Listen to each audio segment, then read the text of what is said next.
Je m'appelle Hélène.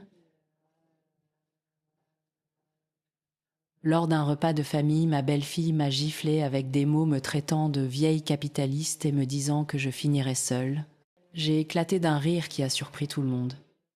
Mon fils ne se doutait de rien, mais j'avais secrètement découvert que sa femme avait détourné plus de 450 000 € de l'entreprise. Humiliée, j'ai décidé de ne plus me laisser faire. J'ai utilisé leur propre arrogance pour les piéger. Suivez mon histoire jusqu'au bout et découvrez comment un seul mot a suffi à transformer l'humiliation en vengeance et à sauver l'entreprise de mon mari de la faillite.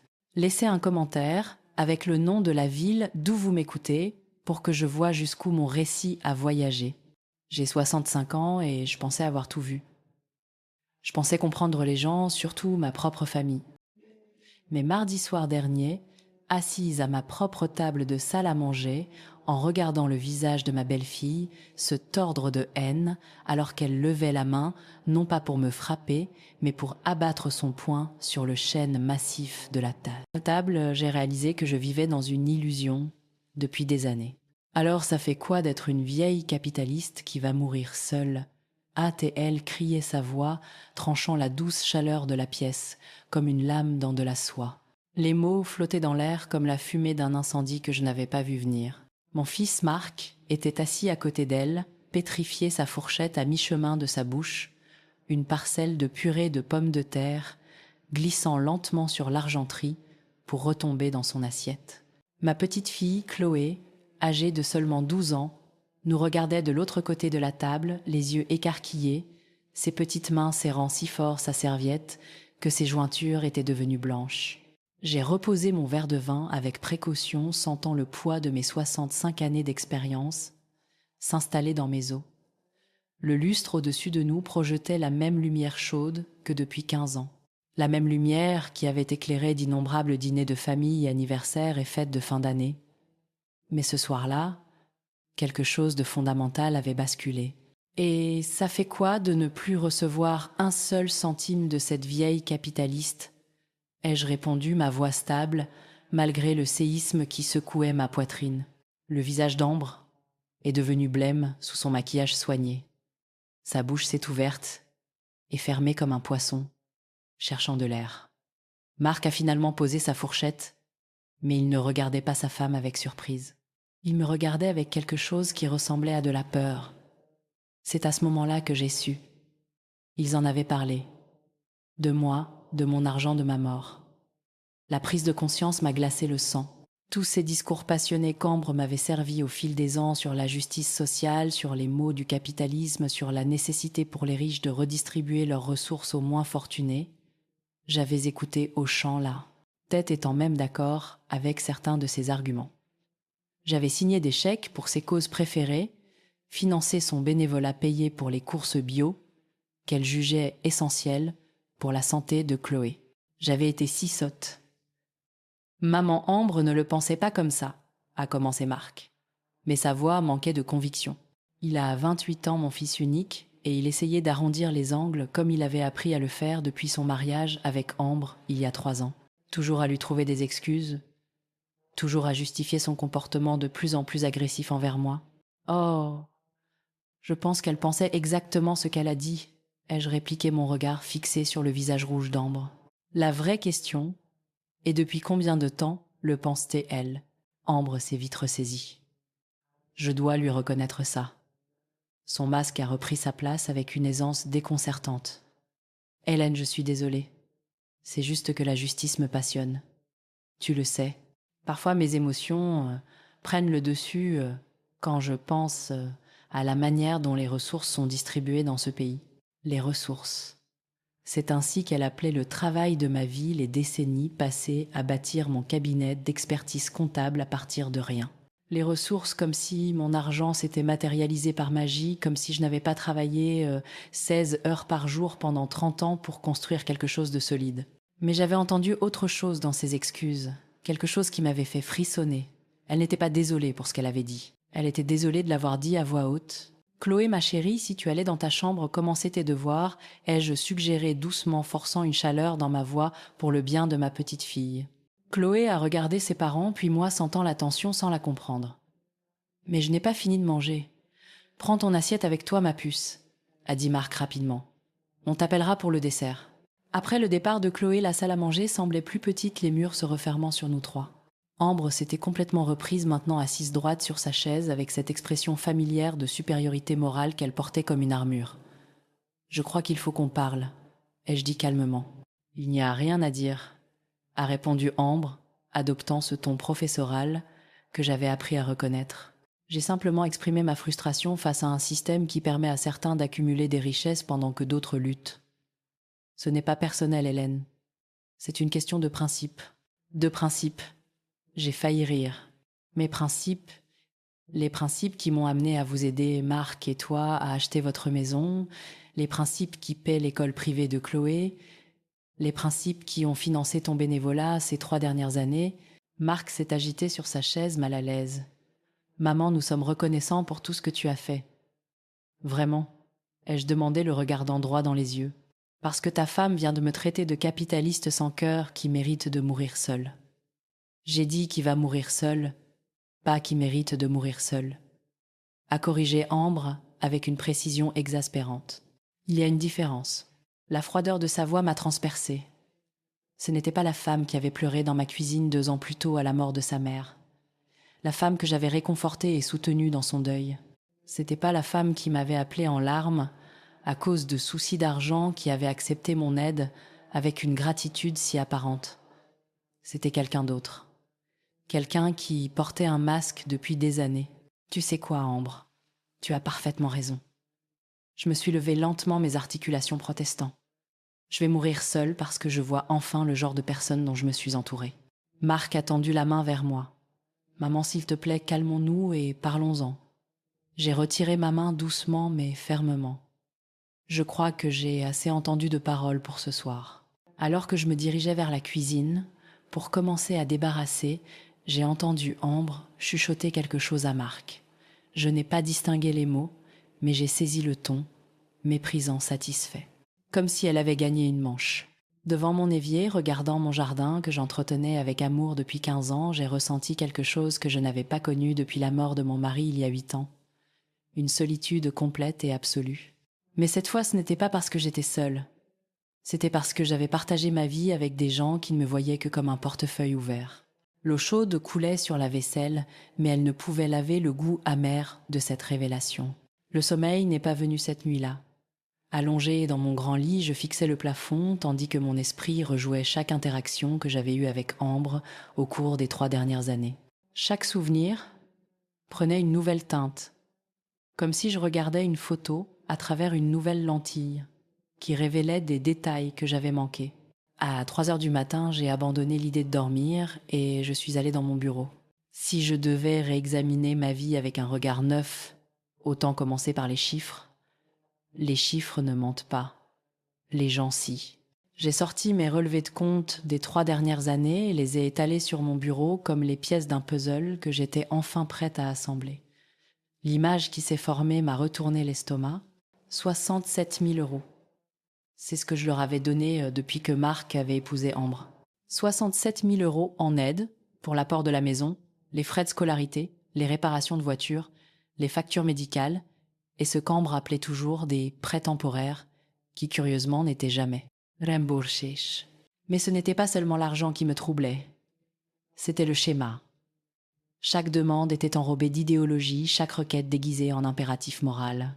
Chloé mérite la meilleure éducation possible et les écoles publiques de ce secteur sont gravement sous-financées à cause des inégalités systémiques, avait dit Ambre lorsqu'ils avaient demandé de l'aide pour l'école privée.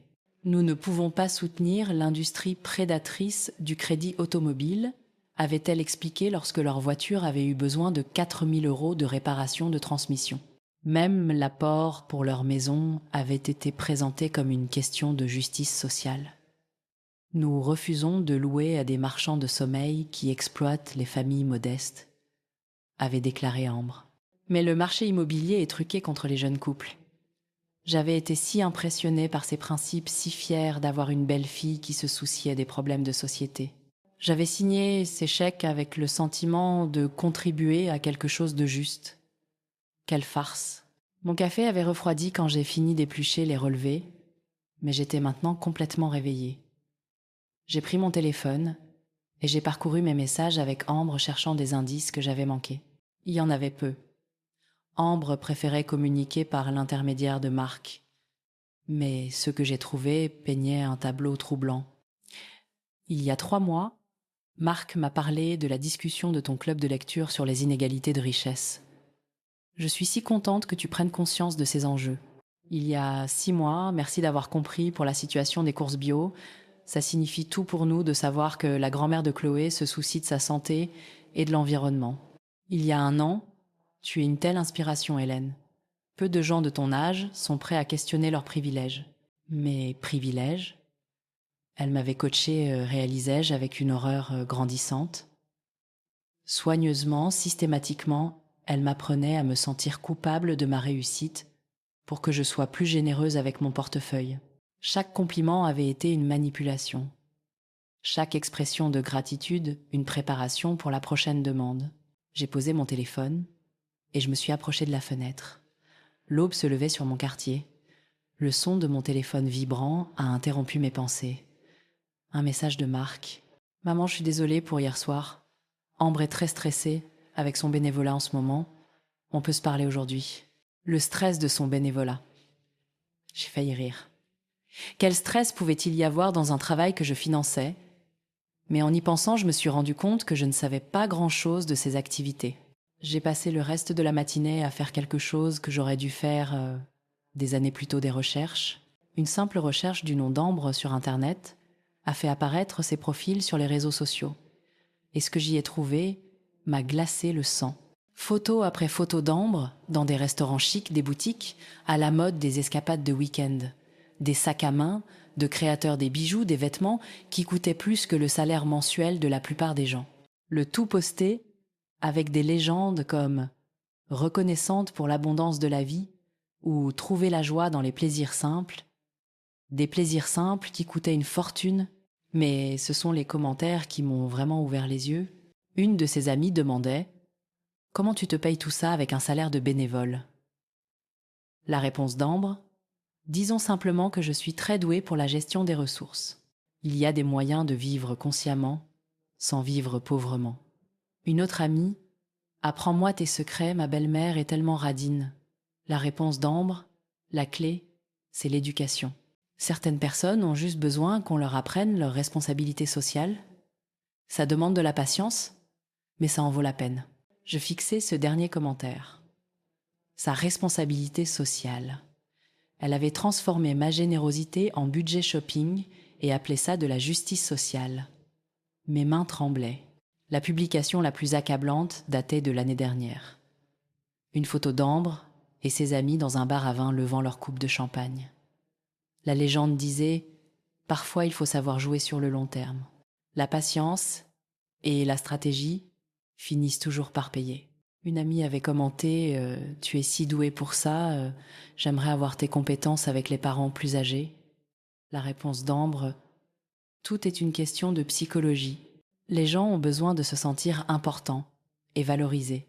Donne-leur ça et ils te donneront tout le reste. J'ai fermé mon ordinateur, le souffle coupé. 3 ans de manipulation de jeux psychologiques. Le pire, ce n'était pas l'argent ou les mensonges. Le pire, c'était de réaliser que chaque moment de proximité apparente, chaque conversation où j'avais eu l'impression qu'Ambre me comprenait vraiment avait été une comédie. Elle n'était pas ma belle-fille. Elle était un parasite. Mon téléphone a vibré de nouveau. Marc. Ambre voulait que je te dise qu'elle est vraiment désolée. Elle s'occupe de cas difficiles en ce moment et ça affecte son état émotionnel. J'ai regardé le message un long moment avant de répondre. Dis à Ambre que je comprends parfaitement. En fait, je comprends plus qu'elle ne l'imagine.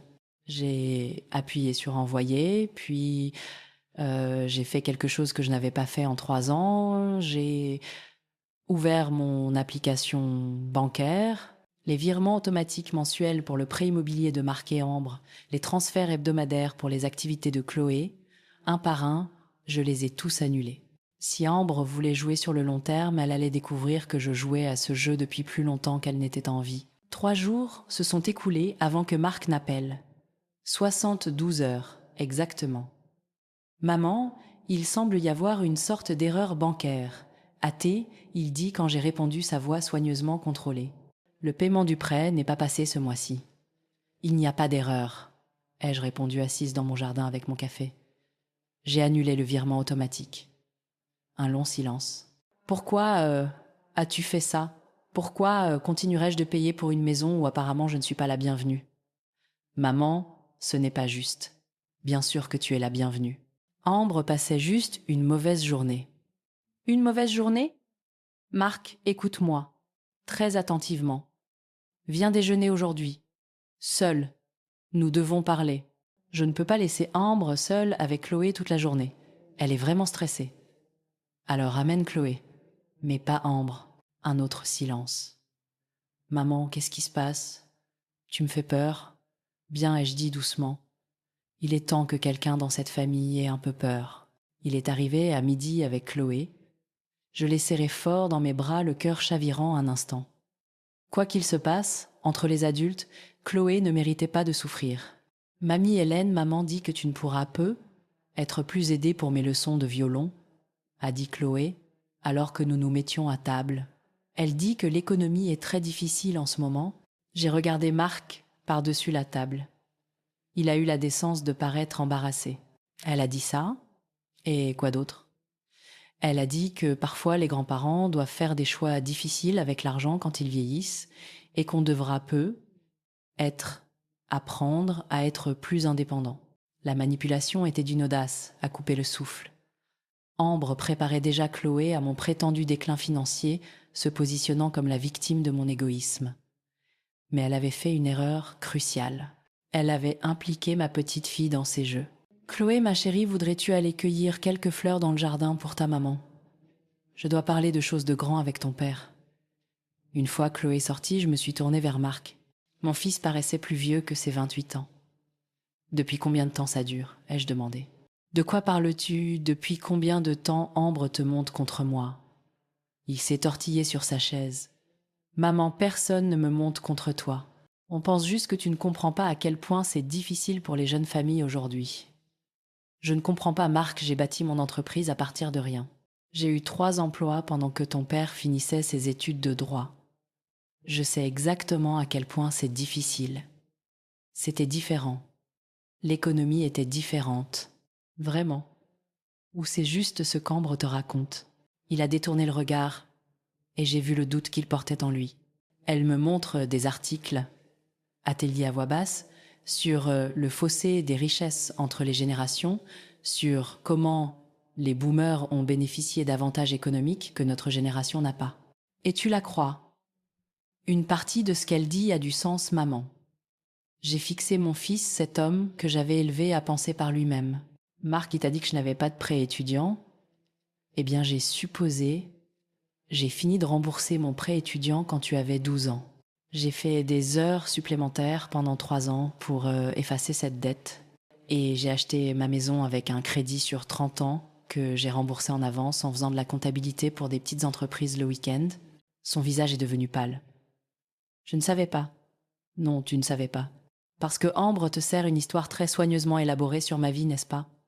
Une histoire qui fait de moi la méchante et de vous les victimes. Il est resté silencieux un long moment.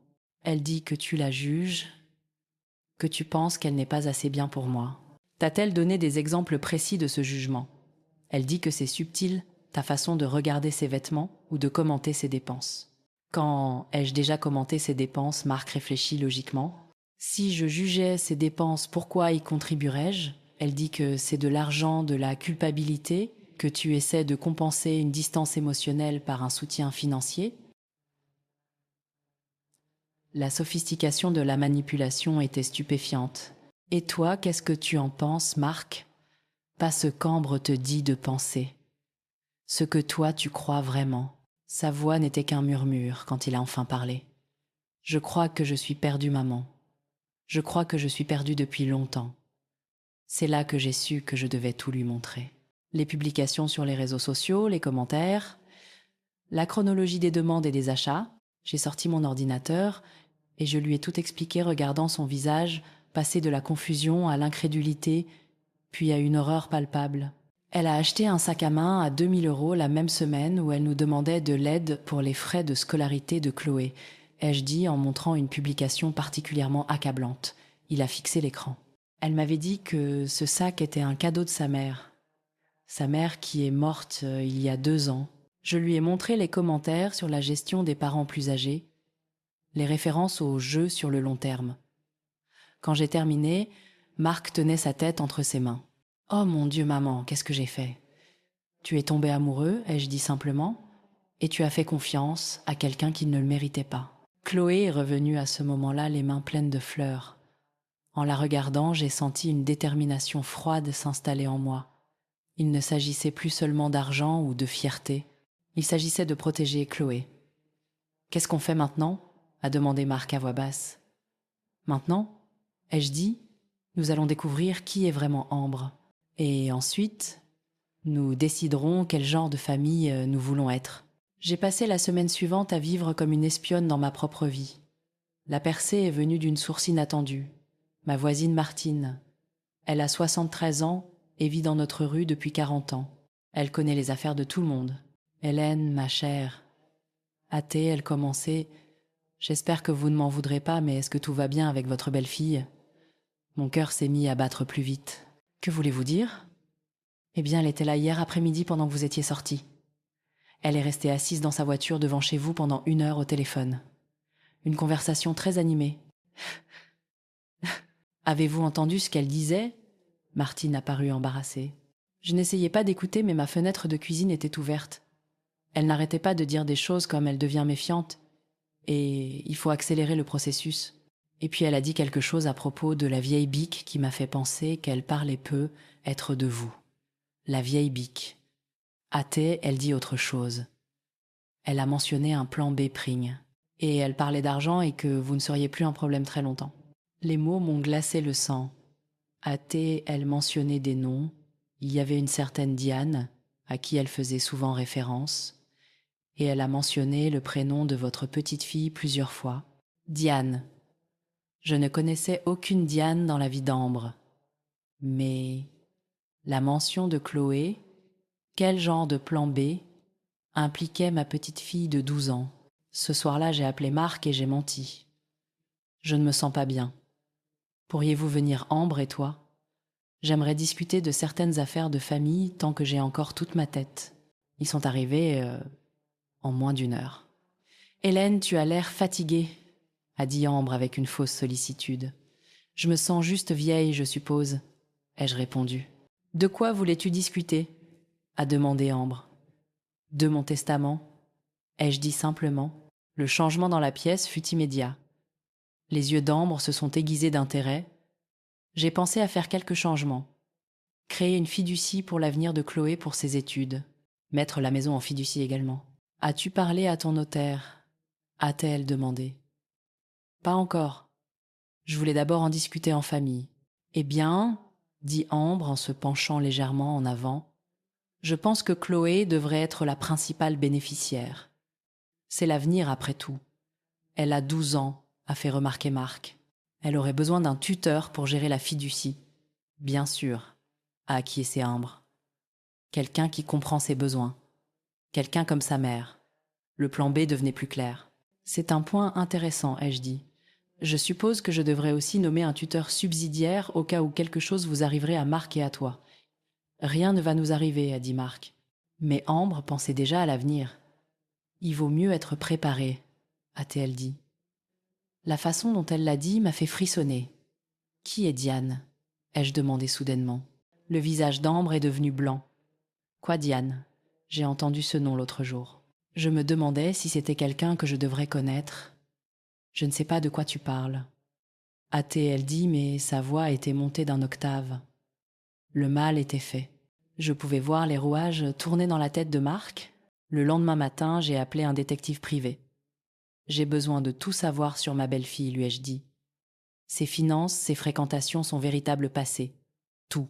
Y a-t-il une raison particulière de s'inquiéter ? A-t-il, il demandait. J'ai pensé aux mots de Martine au regard dans les yeux d'Ambre. Je pense que quelqu'un a l'intention de me faire du mal, ai-je dit. Et je pense qu'ils utilisent ma petite fille pour y parvenir.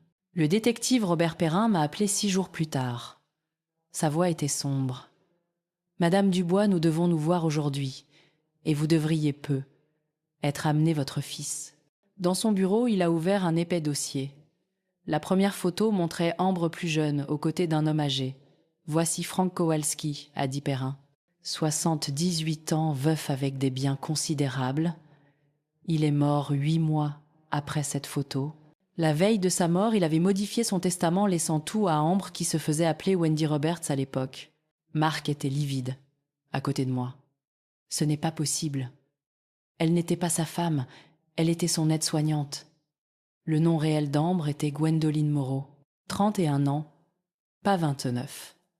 Un casier judiciaire dans 2 régions pour escroquerie et usurpation d'identité. Le mariage avec Marc était légal, mais presque tout le reste était un mensonge. Elle menait une double vie documentant ses dépenses extravagantes sur un compte secret.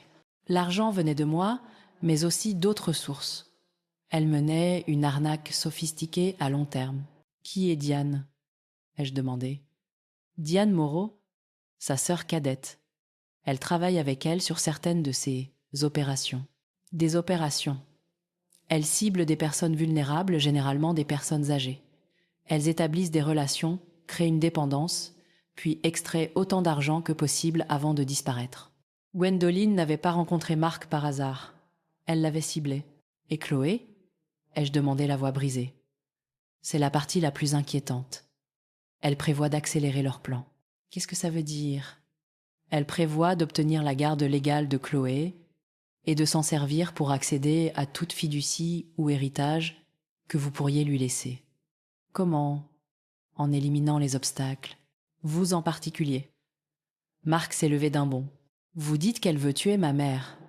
Je dis qu'elle a fait des recherches sur les moyens de vous faire déclarer père inapte et votre mère mentalement incompétente. Elle a documenté tout ce qui pourrait être interprété comme des signes de sénilité de votre part, Hélène.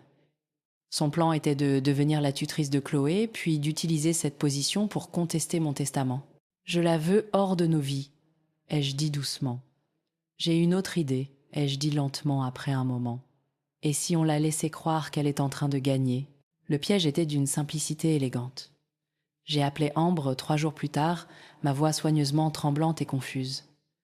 Ambre, ma chérie, je pensais à notre conversation sur le testament.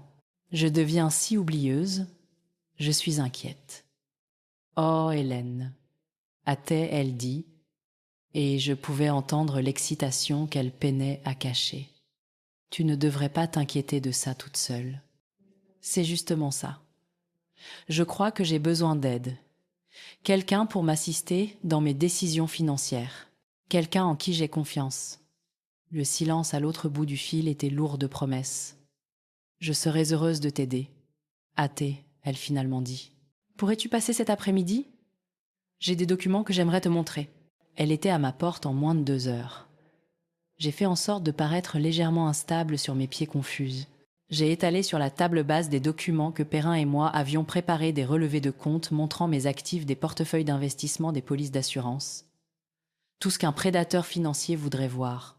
C'est si compliqué, ai-je dit, avec des mains délibérément tremblantes. Elle s'est penchée en avant, ses yeux balayant les documents. As-tu pensé à une procuration? A-t-elle demandé. Quelqu'un de confiance pourrait t'aider à gérer tes affaires si tu devenais incapable de le faire. La voilà l'ouverture qu'elle attendait depuis des mois. Ça semble compliqué, ai-je faim. Pas du tout. Je peux t'aider à mettre ça en place. Que dirais-tu de demain? Je connais quelqu'un qui pourrait nous aider avec la paperasse. Le lendemain après-midi, Ambre est arrivée avec une femme qu'elle a présentée comme étant Diane Roberts, une assistante juridique. Elles ont sorti des documents à l'aspect officiel, une procuration complète. J'ai fait semblant de lire, posant des questions confuses qui faisaient échanger à Ambre et Diane des regards satisfaits. J'ai pris le stylo. Avant de signer, ai-je dit « Puis-je vous demander quelque chose à toutes les deux ?» Bien sûr, a dit Diane. Depuis combien de temps vous menez cette arnaque ensemble? Le visage d'Ambre est devenu blanc. La main de Diane s'est déplacée vers son sac. Je ne sais pas de quoi vous parlez, a dit Ambre, sa voix ayant perdu toute sa chaleur. Je parle du schéma d'abus de personnes âgées que vous menez depuis des années. Frank Kowalski vous passe le bonjour d'ailleurs. Diane s'est levée brusquement. Nous devrions y aller. Oh, mais vous venez d'arriver, ai-je dit agréablement.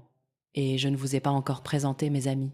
Sur ce, Robert Perrin est sorti de ma cuisine, suivi de 2 inspecteurs de police et de Marc qui portaient Chloé. Marc, qu'est-ce que tu fais ici? A balbutié Ambre. Je protège ma fille, a-t-il dit calmement. Et ma mère? C'est ridicule, a lancé Diane. Nous n'avons rien fait de mal. Vraiment, a dit Perrin en sortant son téléphone. Parce que j'ai des enregistrements de vous discutant de vos plans pour faire déclarer Madame Dubois mentalement incompétente. Il a diffusé l'audio de leur conversation, leur voix claire et accablante. C'est un enregistrement illégal, a protesté Diane. En fait, non, a dit l'un des inspecteurs. Madame Dubois porte un micro depuis 1 semaine. Tout ce que vous avez dit en sa présence a été enregistré avec son consentement. Gwendoline Moreau, vous êtes en état d'arrestation pour escroquerie, usurpation d'identité et complot, en vue de commettre des abus sur personnes âgées. Alors qu'on lui lisait ses droits, les yeux d'Ambre ont croisé les miens. La haine y était pure et venimeuse. Tu crois que tu as gagné, hâtait, elle sifflait. Mais tu vas quand même mourir, seule misérable vieille. Madame, vous devez garder le silence, l'a interrompu l'inspecteur. Après leur départ, la maison semblait étrangement vide. Mamie, Hélène, a dit Chloé d'une petite voix. Est-ce que maman Ambre était vraiment méchante? Je me suis assise à côté d'elle. Elle était malade, ma chérie. Parfois, les adultes font de mauvaises choses parce qu'ils sont malades dans leur cœur. Mais elle disait qu'elle nous aimait. Je pense qu'elle aimait ce que nous pouvions lui donner, a dit Marc doucement. Mais elle ne nous aimait pas comme une vraie famille s'aime. Chloé est restée silencieuse. Puis elle m'a regardée avec ses yeux sérieux de 12 ans. « Est-ce que tu vas vraiment mourir seule ?» Des larmes me sont montées aux yeux, mais de bonnes larmes cette fois. « Non, ma chérie, je ne suis pas seule. Je vous ai toi et ton papa. Et c'est toute la famille dont j'ai besoin. » 6 mois plus tard, le journal local titrait « 2 sœurs condamnées dans une affaire d'abus sur personnes âgées. Ambre a écopé de 8 ans de prison. Diane de 6. » Assis dans le jardin, Marc m'a demandé « Est-ce que tu regrettes parfois de ne pas lui avoir simplement donné de l'argent pour qu'elle parte ?»